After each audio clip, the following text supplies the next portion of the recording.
A transparent solid cylindrical rod has a refractive index of 2 upon root 3. It is surrounded by air. A light ray is incident at the midpoint of one end of the rod as shown in the figure. The incident angle theta for which light ray grazes along the wall of the rod is. बच्चों हमें angle theta जो given है इसकी value find करनी है. Graze कर दिया along the surface. तो अगर सबसे पहले अपन यहाँ पे बात करें तो यहाँ पे एक नॉर्मल ड्रॉ करें.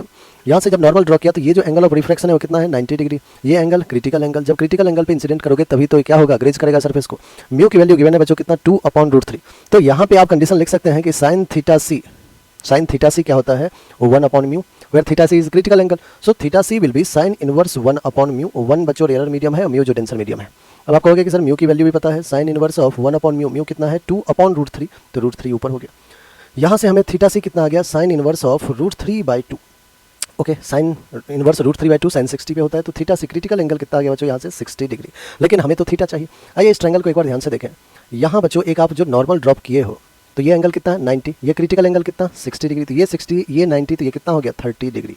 तो एंगल ऑफ रिफ्रैक्शन जो है वो आ चुका है आपके पास 30 डिग्री. एंगल ऑफ इंसिडेंस हम फाइंड कर लेंगे. इस पॉइंट पे स्नेल्स लॉ अप्लाई करते हैं. ठीक है, स्नेल ने कहा 1 into sine of angle theta is equal to mu. Mu कितना बच्चों 2 upon root 3 into sine of angle of refraction जो कि है 30 डिग्री. तो sine 1 into sine theta will be sine theta. Sine theta हो गया 2 अपॉन रूट 3 साइन 30 1/2. 2 ने 2 को कैंसिल किया तो 1 अपॉन रूट 3 आ गया. So theta will be sine inverse of 1 upon root 3.